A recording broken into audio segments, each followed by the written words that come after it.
Welcome to BAU Tercih TV program. Today, I have a special guest who is the CFO Unilever Turkey and Central Asia and Iran. Well done. Welcome. Thank you very much for having me, man. Okay, how are you? I'm very well. Great.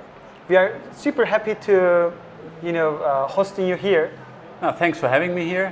It's a great opportunity, and I've never been in such a studio, so that's cool. Okay, great. This is a student studio, but I think we are enough to host you, right? No, that's perfect. No, really really glad to be here. Thank you. So, could you describe yourself a little bit? Well, describe myself. Well, Yeah. I'm German. My name is Christian KAUFMANN, so the name gives it away. But nobody is perfect, I always say then. But I'm half Swedish, half German. I have two children. One is 22-year-old son. He studies economics in Austria. Yeah. And the other one is 20 years old and studies economics in Yeah. Australia. So, and I'm now living here for 1 year in Turkey together with my wife, and we are enjoying it very much. Great. So, we have some questions to ask you. Okay. Mr. Kaufmann, Unilever has a global reach all over the world and given much importance to supporting social issues. Right.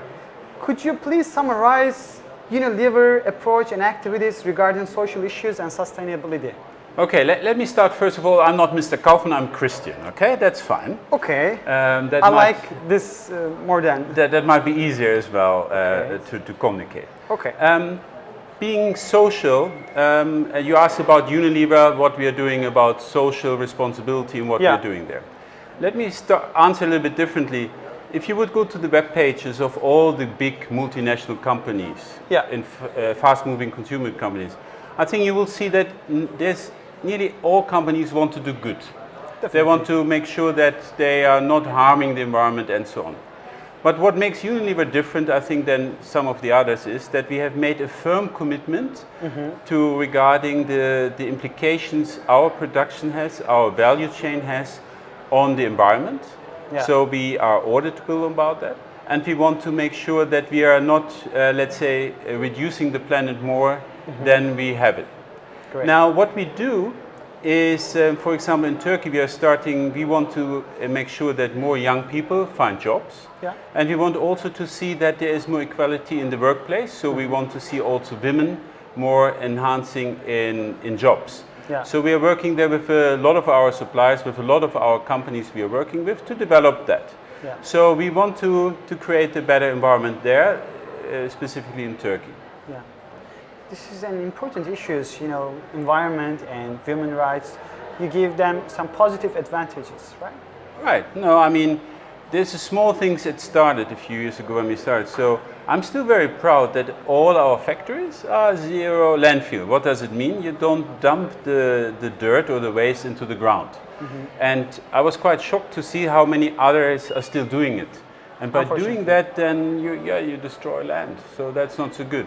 And now I think to give equal opportunities to everybody, I think this is just fair. Yeah. I think there's a role which companies like ours have to play, also to give a good example to others. Okay, great. And the other question, Okay. could you please summarize expat and reverse mentoring program? Okay, that's totally different to social responsibility in a way, but it's a cool program which we did together, my company together with Co-op here. Yeah.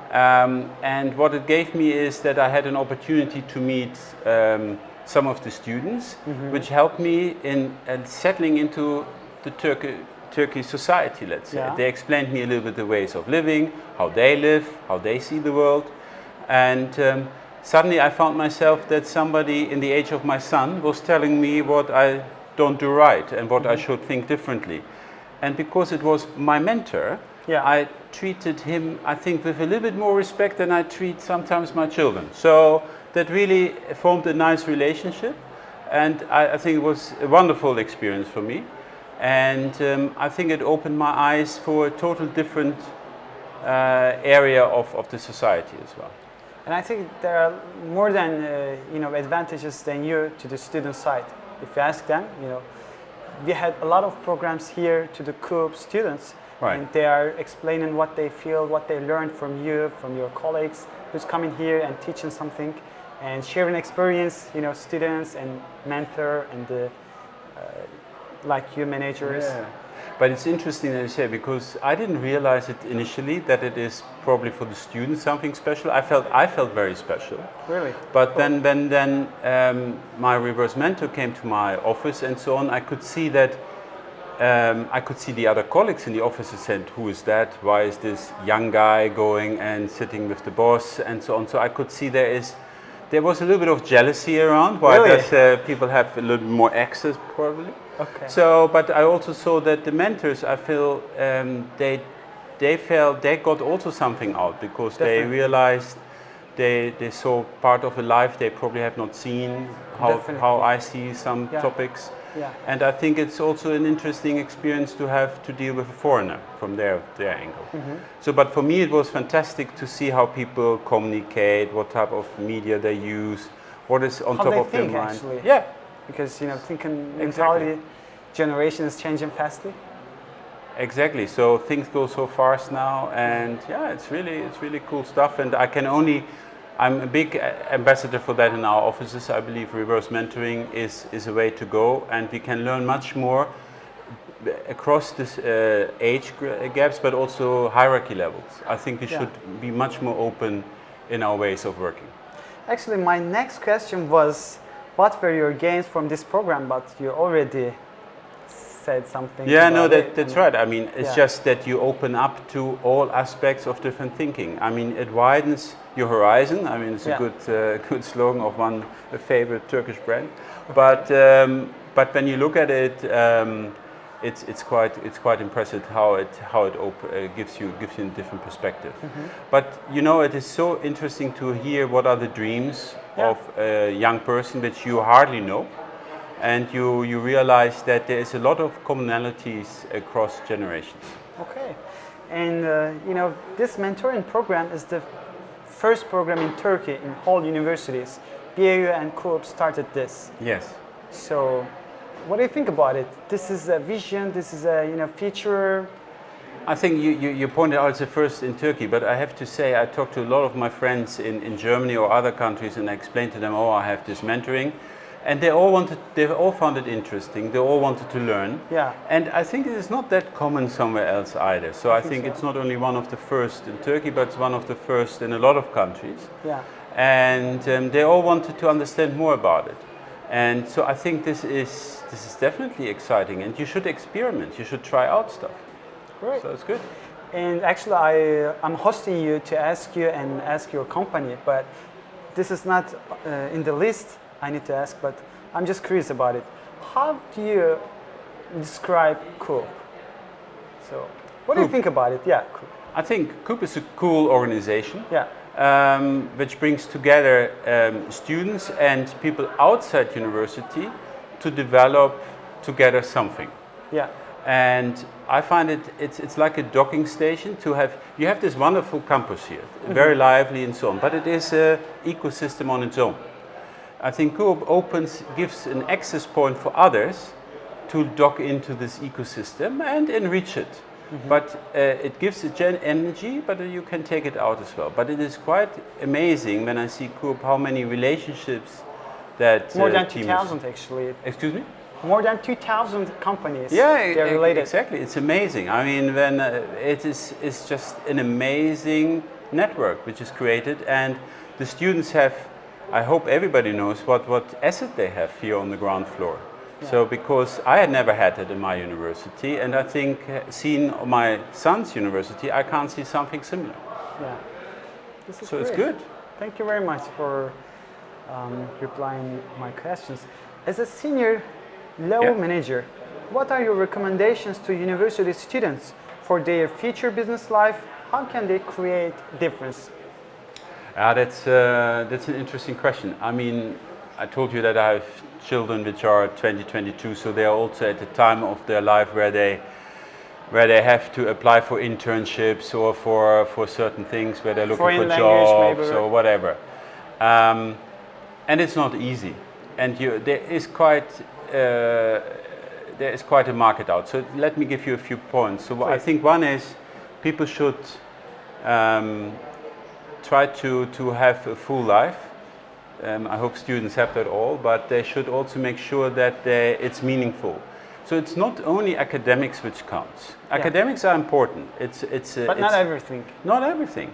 I think what I've seen people who are incredibly bright on paper. When you look on their CV, you say, wow, this is brilliant. This is the future Nobel Prize Peace winner or whatever, or Nobel Prize winner. But then they hardly can communicate or hardly can engage or can't talk or whatever. But they can calculate. I mean, everybody has some specifics. But I think it's important that people are able to have develop their emotional intelligence, that they're able to connect, able also to bring people together. Because we all know that today's jobs will be different to tomorrow's jobs, and people need to adopt quickly. So how can they do that? By learning stuff outside of the normal academic studies. Sectors, they go into clubs and so on. But to be fair, a lot of people do that. So what I think is important that people try to differentiate what is really important. So what is yours? What do you like to do? What are you want to be famous for? Work it out. So and make it. If you say I get a lot of a kick by teaching children sport, teach them sport and do that. I think it develops you as a human being. So differentiate yourself on CV, reach out to others. Yeah, that's one element. Yeah. The other one is also to try to find a way where you can also contribute in society. I think Turkey has a lot of things which can be improved, and there's a lot of opportunities where students can help, and you should not shy away from doing that. And I think that will help people to see that you are also taking some responsibility early in your life. Yeah. So I think there is a lot of multiple opportunities to enrich your CV in some ways, but also to do that. So academics alone will not make you a success on the market. I mean, it's not enough, actually. No, it's not enough. It's not. Because the competition is so high and people, there's too many of them. Everybody can count 1 + 1 is 2. So make sure that you have something else to offer. And most people have, but some cannot articulate it well enough.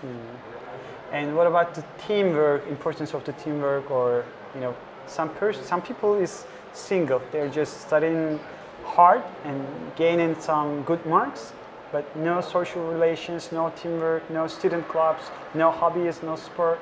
But we need those people as well. Everybody has a place, of course, but I think people should, at the end, let's say 80% of all the jobs will be done in groups, because we are stronger normally in groups, building on each other's ideas, developing ideas, making something small bigger together. So that's why I think you're right. It's important to work in teams and to optimize, but you can do that.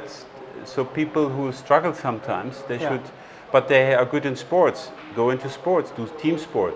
What I don't like is when you have, of course, in my company, you have a CV, people have done something, but then they play, let's say they play a sport which they do on their own.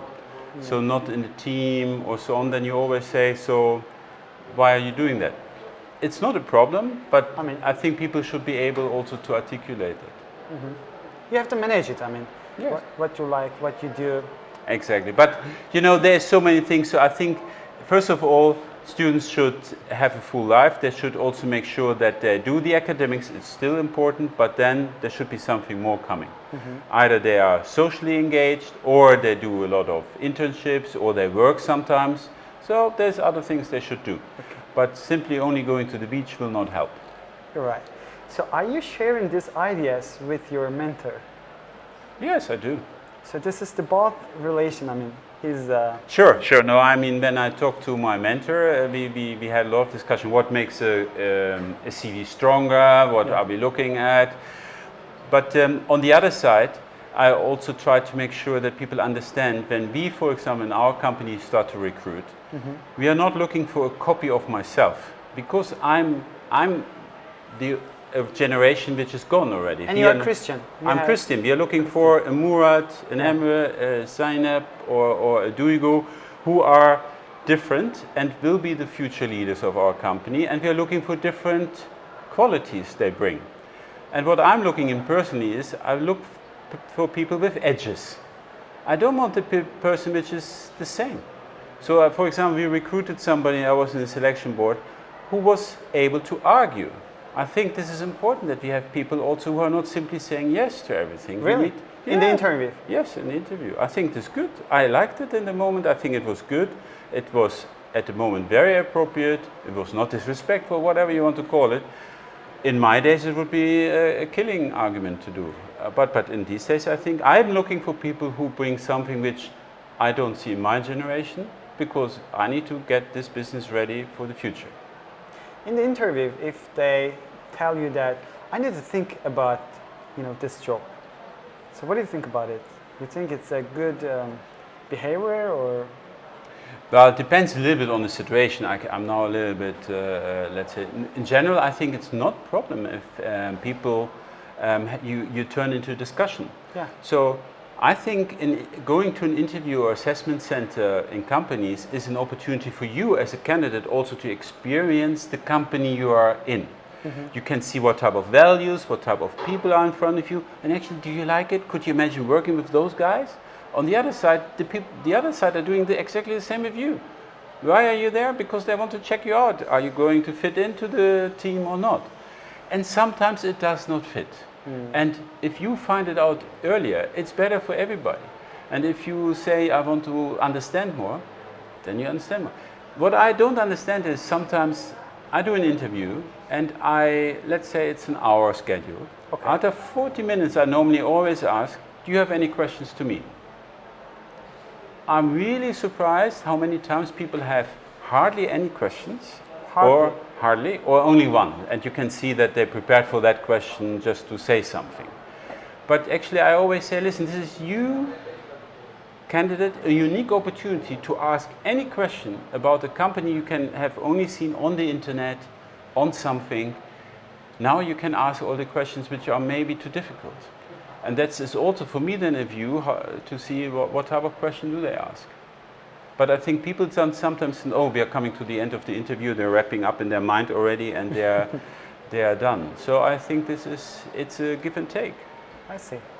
So the other question, this is my question actually. That's right, yeah, your list is empty already. So, okay. Okay, so I mean, we talked about the good candidates. What about can you tell this kind of persons are never able to work in good companies? I mean, no. What is? So, no, I can't. So, I think, first of all, the candidates we see for a graduate entry program. So, people which come from university, normally they have all done good marks because there is a pre-selection, whatever, or there's a selection coming. Yeah. So, by the time I see them, a lot of them have passed already some tests, I have to say. Mm-hmm. But to be honest, everybody has potential. But does he or she have the potential for our organization? I don't know. But they can have others. So I tell you, years ago, I was working in the UK. There was somebody who was a good student. He came into our program, but after a year, we realized that will not go. He will do well, but not exceptionally well. Okay. And I took the liberty to tell him. I said, listen, I think it's okay, but I don't see you this and that. So I explained it as well, of course. Okay. And he was devastated. And he is now chief marketing officer somewhere. I see it on LinkedIn. And I still have contact with him. He's extremely happy, he's extremely successful, right. And I think he's more successful now where he is, because I think there's a responsibility for me as well, from my side, as a senior leader, to give honest and quick feedback to people when they join a company, and if we see it fits or not fit. Mm-hmm. But it doesn't mean that they may not fit with us, but they might fit with others very well. So, that's why I cannot say this person will never make a career. This I never will say that. It will never it's be like true. a marriage. I mean, yeah, exactly.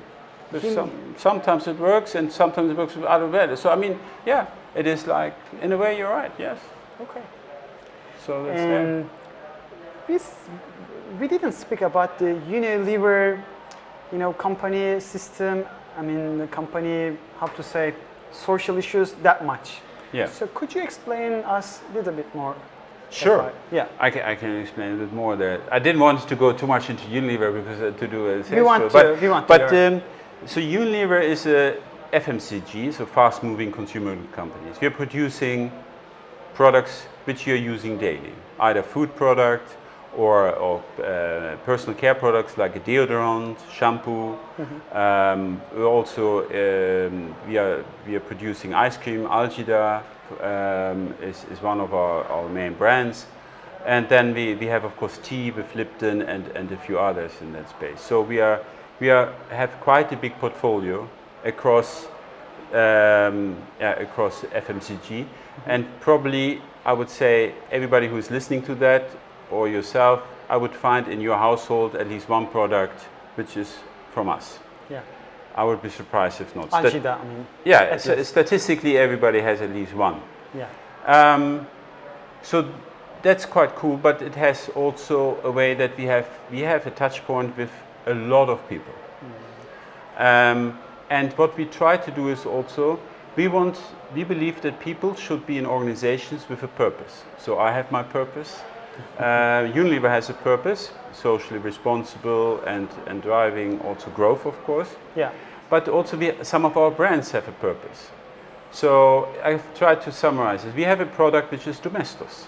Do you know what it is? Yeah, in my house there is. Okay, so what do you do with that? What I do? Yeah, with this product. I mean, I'm cleaning to the house. So you're cleaning the toilet of it. Yeah. Okay. Yeah. So now this is not a sexy activity, maybe, It's not, but it not is. like eating ice cream. It's not like eating ice cream, and you shouldn't eat Domestos. But Domestos is cleaning toilets. We have a lot of products which are cleaning. Now you can say this just makes it a little bit shiny, but actually this is hygiene and it safeguards. Yeah. We have a product which is called Lifebuoy, which is a soap. Lifebuoy in India has reduced significantly the death rate of young children. In India, a lot of people have not reached the age of 5 because of poor hygiene. And soap is one of the key elements which is helping there. It has a purpose. So Lifebuoy's purpose is to hygiene and give hygiene to the world. Now, why do I use the soap example? Because Unilever is an old company. We are 100 years, and our founders actually, the soap in the industrial area of the UK, when that came up, soap was also used for that, to bring hygiene, because people live very close to each other. Right. So soap has a purpose which is beyond then giving a nice smell to your hands and clean, but also to give hygiene, to kill germs and bacteria. Yeah. So that's also a social responsibility in some form.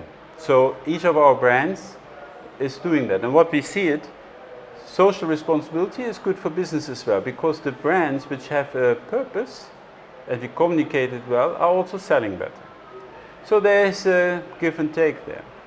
Now, from a social responsibility point of view, we want to make sure that, I explained it earlier with the waste, but there's also, we want to make sure that we are making sure that we have a value chain which is renewable. Yeah.